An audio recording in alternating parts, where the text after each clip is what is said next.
dulu itu ada kisah-kisah yang memang kadang kita agak miris. Yang kita benahi itu adalah internal satkernya dulu. Makanya bahkan awal-awal itu saya harus belusukan dulu Mas ke satker-satker.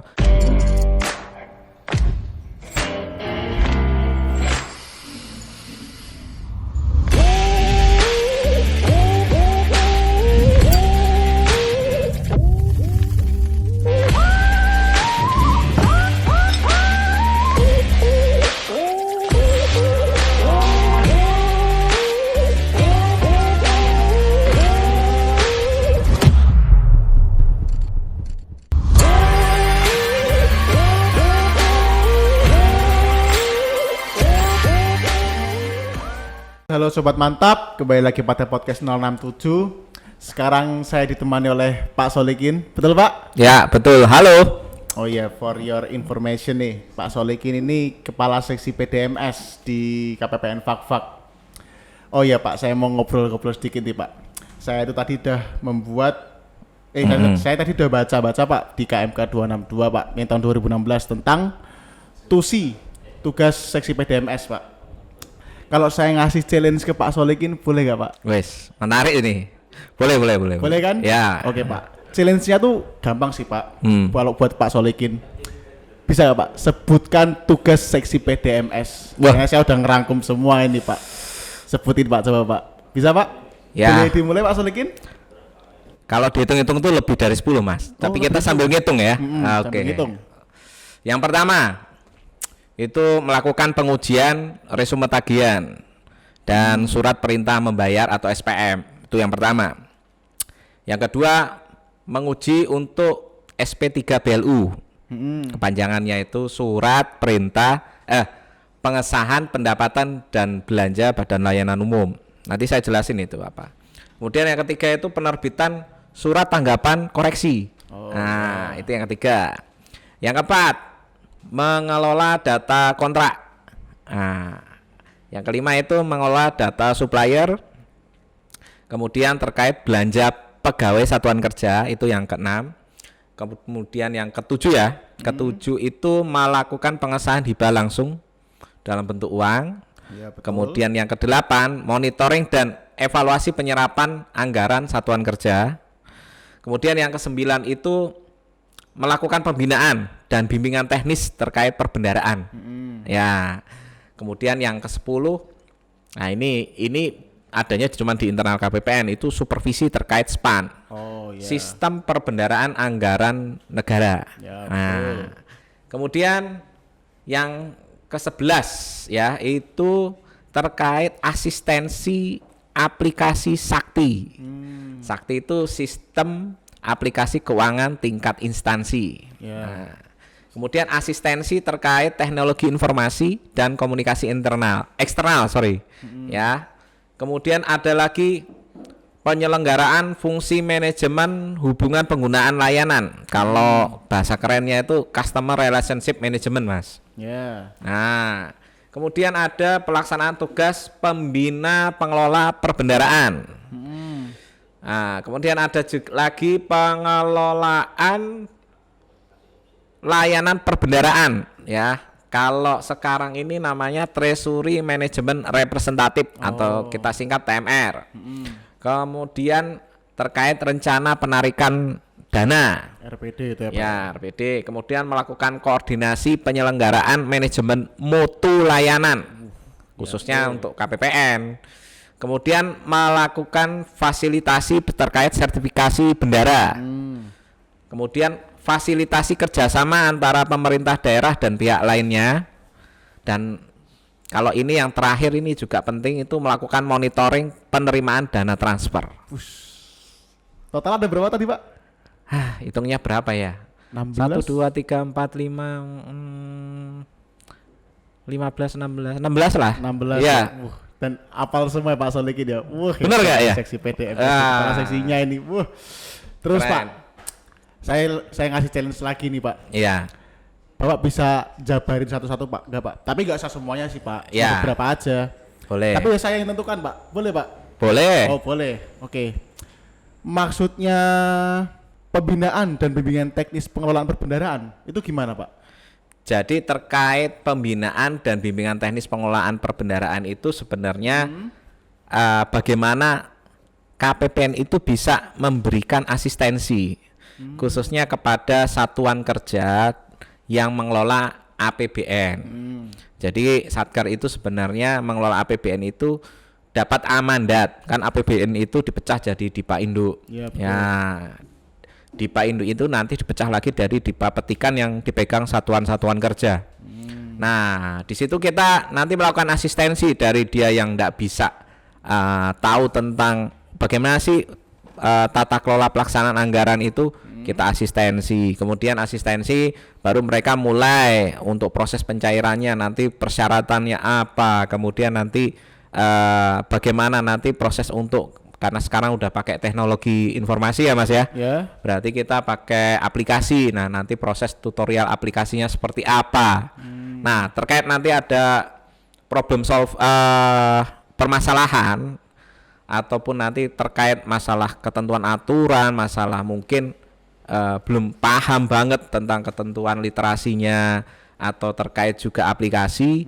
Nah, inilah fungsinya kita untuk memberikan problem solving, troubleshooting, aplikasi dan sebagainya kayak gitu. Gitu, Pak. Itu biasanya melakukan pegawai CSO ya Pak ya, di manajemen Satkernya ya. Ya, Di PD. memang kita sebenarnya ada pembagian tusi-tusi tersendiri Mas. Jadi kalau di tempat saya ini kan ada petugas yang memang dia di front office. Jadi memang untuk melayani. Nah, itu memang dia sebagai filtering ya untuk terkait masalah verifikasi SPM yang masuk tadi, yang mungkin tusi yang pertama tadi. Tetapi juga dia melayani. Fungsi pelayanan publik itu salah satunya ya ada di FO itu tadi. Nah, kemudian nanti ada juga yang di frontliner lagi adalah CSO. Kalau nanti terkait mungkin kesulitan tadi itu ada di CSO, Customer Service Officer. Nah, terkait nanti untuk pelayanan yang lain, yaitu bimbingan itu sifatnya di meja layanan. Kalau yang di luar layanan ada lagi, yaitu Support Service Officer atau SSO. Ya, nanti mungkin lain waktu lah kita bisa ulas itu, tugasnya apa gitu ya. Oke Pak, kalau gitu selanjutnya nih Pak, yang dimaksud rencana penarikan dana itu gimana tuh Pak? Itu bahasanya memang kalau kita bahasa awam, rencana penarikan dana itu kapan kamu mau narik gitu loh itu, Pak. Mas. Tapi sebenarnya gini, di dalam ketentuan kita di keuangan negara, ya khususnya di perbendaraan ini, bahwa kita ini kalau mau mencairkan itu kan tidak serta-merta duitnya itu kan tersedia begitu ya. Karena ada proses-proses ya, mungkin terkait mungkin penghitungan penerimaan pajak atau berapa yang uang yang disimpan di kas negara. Tentu ini ada yang bagian sendiri menghitungnya di kantor pusat kita, ya di Direktorat Jenderal di Direktorat Kas Negara. Nah, nanti di situ yang fungsi dari cash management itu dilakukan, sehingga di sini ada pemetaan Mas. Jadi kalau khusus untuk nilai yang di atas 1 miliar, tentunya di sini kan ya istilahnya kita harus booking dana dulu. Jadi kapan mau ngajuin SPM-nya. Nah, paling tidak jeda antara 5 hari sebelum itu sudah harus mengajukan rencana penarikan dana. Itu yang 1 miliar. Tapi juga ada klausulnya 1 miliar sampai dengan 500 miliar itu dalam 5 hari kerja misalnya. Kemudian ada juga yang 500 miliar sampai 1T itu 10 hari kerja. Dan juga nanti di atas 1T itu 15 hari kerja. Nah, itu seperti itu Mas. Oke Pak, lanjut lagi nih Pak.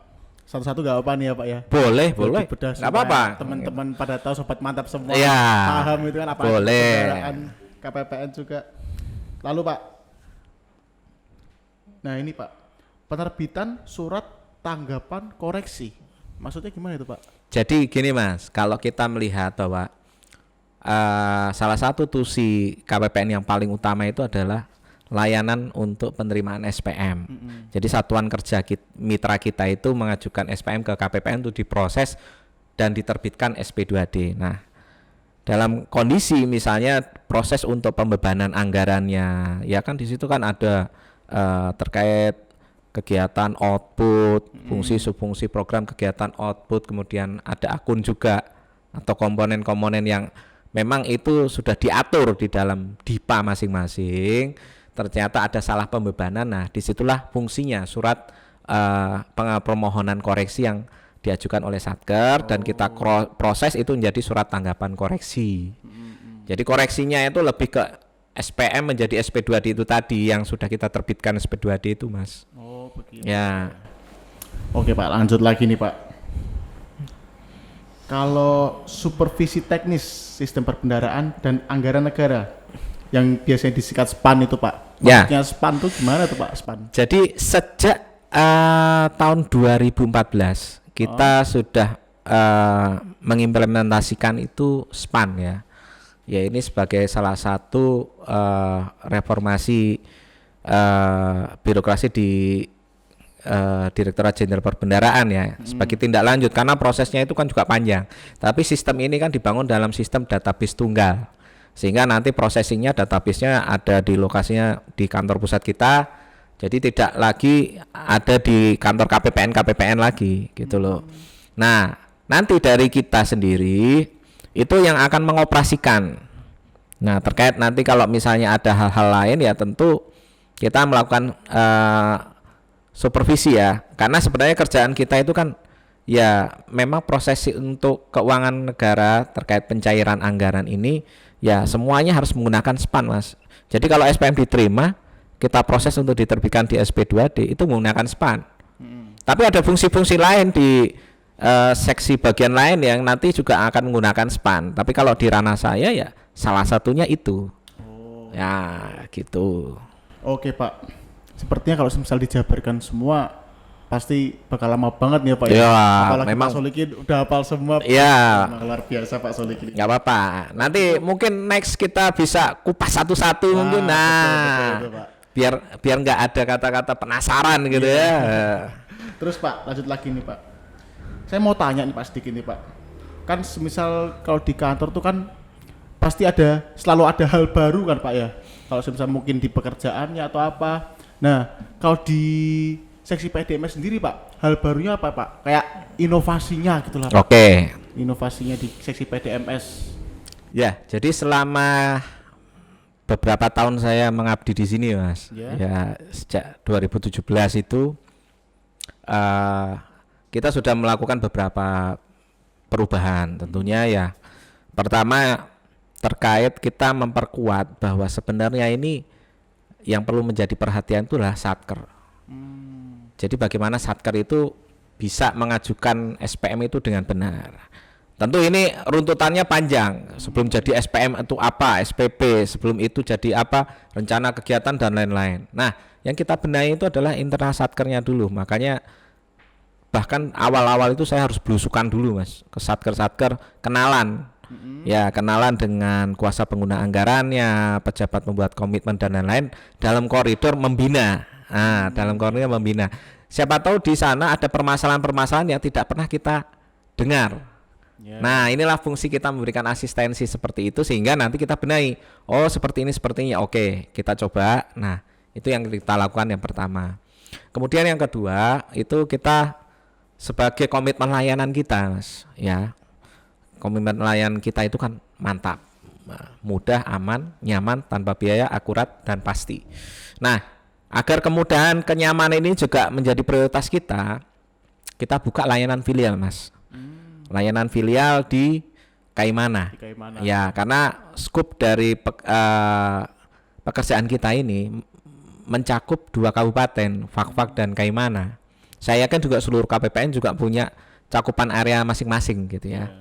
Nah, di situ yang dulu itu ada kisah-kisah yang memang kadang kita agak miris. Jadi teman-teman di Kaimana ini yang Satker Kaimana maksud saya, itu kalau ke KPPN itu jauh, belum ada koneksi jalan darat. Oh, jalan darat nggak ada. Nggak ada. Laut kalau nggak udara gitu Pak. Nah, berarti alternatifnya 2 itu. Lewat laut dan udara. Kalau yang udara harus lewat Manokwari dulu atau transit Sorong dulu. Dan biayanya juga mahal, Mas. Jadi kalau misalnya Mas PP mungkin lagi mudik sama ke Kaimana itu imbang lah, mirip-mirip, nggak jauh beda. Tapi ya nggak apa-apa, ini memang harus kita jalani. Yang kedua alternatifnya dengan kapal. ternyata meskipun fak-fak dan kayak mana itu cuman bersebelahan, tapi kalau ditempuh kapal yang misalnya yang kapal putih yang besar-besar punya pelni itu bisa 13 jam Mas. 9 sampai 13 jam itu tergantung juga kondisi lautan ya. Dan kondisinya tidak ada jadwal yang rutin. Jadi 2 minggu sekali atau 3 minggu sekali putarannya, dan kapal ngedoknya itu kapan juga kita nggak tahu. Nah, ini ya menjadi atensi, kadang ini mempersulit juga teman-teman di Satker dalam bagaimana dia mengawal untuk proses pelaksanaan anggaran ini. So, kenapa enggak kita bikin layanan filial gitu lah, karena memang ini bisa dilakukan.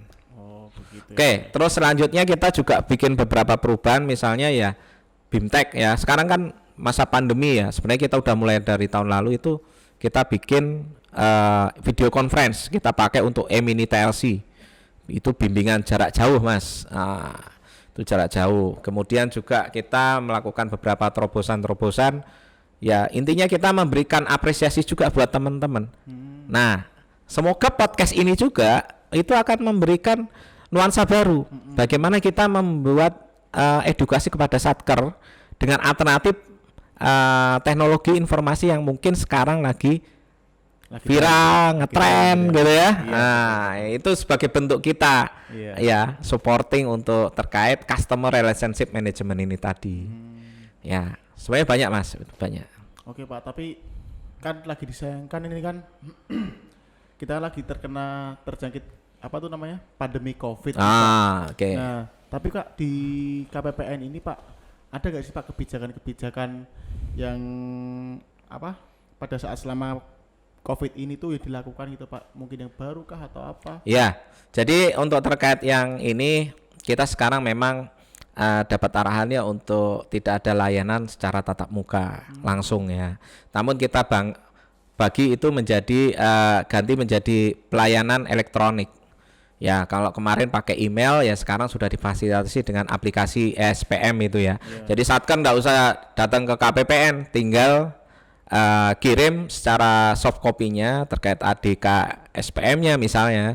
Kemudian berkas SPM-nya di-scan, tinggal nanti dimasukkan via aplikasi ESPM, tinggal dikonfirmasi jika ke KPPN, udah mudah. Nanti kita tinggal proses. Nanti kalau berkasnya gimana? Berkas bisa disediakan di Dropbox, di Filia sama di KPPN. Itu ya, Pak, ya? Iya, gampang toh. Oke Pak, kalau gitu terima kasih nih Pak atas Ya. informasinya yang bermanfaat Pak buat teman-teman sobat mantap ini. Oke, siap. Terus jangan lupa saksikan podcast 067 di platform YouTube, Spotify sama Anchor. Oke, terima kasih Pak Solikin atas Ya. waktunya. Makasih ya Mas Surya ya.